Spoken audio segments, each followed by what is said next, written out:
Again, we journey back on the hands of time to reimagine the exploits of a lost legend. The icy Atlantic wind whipped Paul Cuffe's face as he stood at the helm of his ship, the Sea Snake, slicing through the dark waves. This was no ordinary night sail. The year was 1775, and Boston was under British siege. Fuel and ammunition supplies in the harbor had dwindled to desperate levels. Paul, a seasoned captain well acquainted with these treacherous waters, was on a covert mission to smuggle gunpowder past the blockade into the hands of George Washington's Continental Army.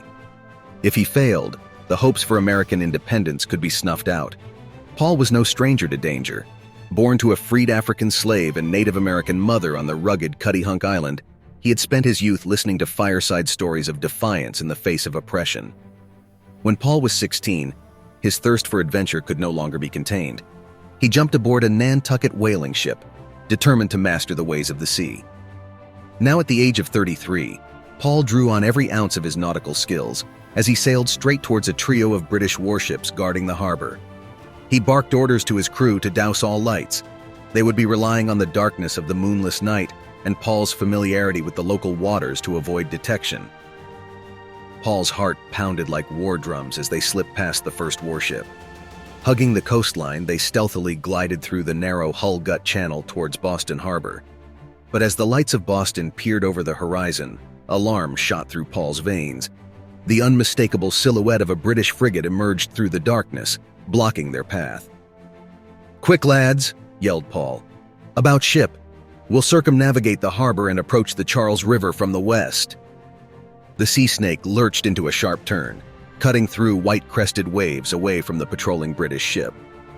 Hours later, the first amber rays of dawn bathed their faces as the Sea Snake reached the mouth of the Charles River. Nestled on its banks sat the city of Cambridge, where General Washington's troops were desperately awaiting their precious cargo. The dangerous part of their journey was over, or so they believed. As they anchored off Cambridge, 3 cannon shots suddenly cracked through the morning air. Paul peered through his spyglass to see hundreds of red coats swarming toward the shore like angry hornets. The harbor was under attack. Without hesitation, Paul turned to his first mate and commanded, "Make ready to sail straight into the harbor. We'll drop the cargo right on Cambridge's doorstep." The crew stared at their captain incredulously. Was he intending for them to sail directly into the onslaught of a naval bombardment? But they knew better than to question Paul in the heat of the moment.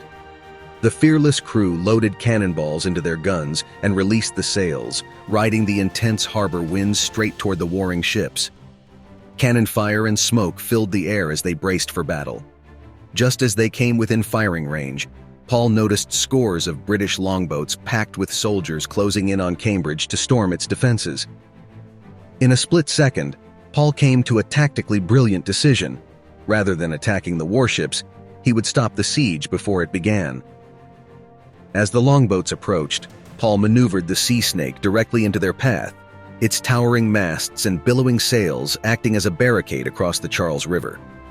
A heavy barrage of cannon fire suddenly burst from the Sea Snake onto the longboats, stopping them dead in their tracks. The thunderous broadside assault created a protective barrier, shielding Cambridge from wave after wave of advancing red coats.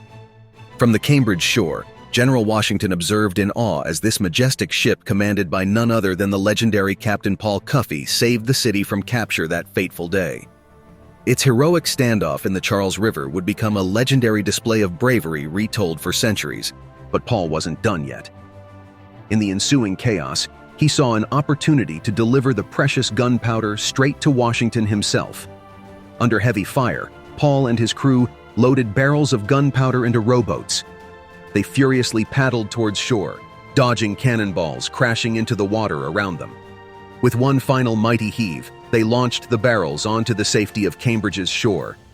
When at last Paul landed, exhausted but triumphant, General Washington himself was there to greet him. "Captain Cuffe, you have saved the lives of hundreds of my men this day and delivered the hope of our nascent revolution. I hereby commission you as an honorary lieutenant in the Continental Navy for your stalwart service." Paul had become an overnight hero in Cambridge, the son of a freed slave who risked it all for the sake of American liberty. But Paul was not one to rest on his laurels. That fateful voyage was just the beginning of his covert missions that saved colonial strongholds and turned the tide of decisive battles up and down the eastern seaboard. Under cover of darkness, Paul smuggled weaponry, medicine, and critical intelligence, helping the Continental Army regain their fighting edge against the mighty British forces.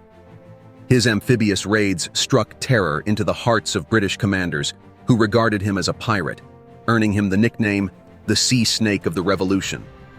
When the last shots of the Revolutionary War faded, Paul once again turned his eyes towards the seas and skies that first called to him as a boy.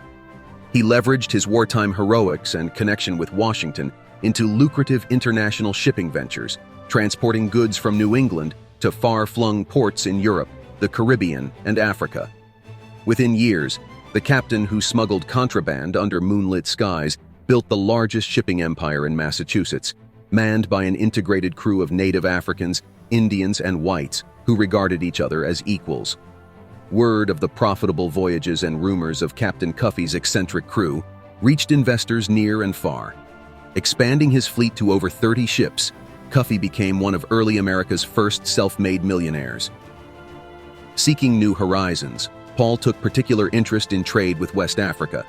He helped establish a promising new colony in Sierra Leone for freed American slaves to chart their own destinies back on African shores. News of Paul's African initiative bolstered his reputation as not just an ingenious mogul, but a staunch advocate for universal liberty. Closer to his Massachusetts home, Paul invested a healthy share of his fortune in large tracts of land on the picturesque Martha's Vineyard, attracting other ambitious merchants and mariners. But he had greater plans than just attracting business partners. Reminded of his mother's Wampanoag heritage on the fertile island, Paul envisioned it as a refuge for people marginalized in the new nation they helped create, a thriving, self-sufficient community far from the reluctantly integrated cities of America. And so, Paul opened his Martha's Vineyard home to host the leading voices of the early abolitionist movement, daring activists committed to ending the scourge of slavery, which still ravaged the southern states. It became a safe haven for leaders like William Lloyd Garrison to privately share ideas and plot their advocacy campaigns. When the weight of their monumental challenge felt overbearing, they drew inspiration from their host, the Black Mariner warrior who never stopped battling oppression in all its nefarious forms since he took up that first oar as a scrappy island boy. Though the anti-slavery debates grew heated in his home, all hosts walked away enriched by Captain Cuffe's hospitality and expansive perspective. He reminded them that the fight for civil rights extends beyond any one group or mission. Just as old enemies like natives, whites, and blacks came together to win America's freedom, ending slavery would require alliances between disparate champions united by conscience. Before succumbing to his final voyage in 1817, Paul Cuffe would see the seeds planted at his island summits blossom into a movement that defines justice in America to this day. From his unlikely rise from a tiny cup of rock to courting emperors and kings across oceans, Cuffe stayed true to the sacred charge once whispered over cookfires under Cuddyunk's clear skies. Be a pilot to those still finding their way through life's angry storms towards freedom's first light. Thank you for watching and sharing another forgotten legend rescued from the shadows of history. Please like and subscribe. Until the next episode.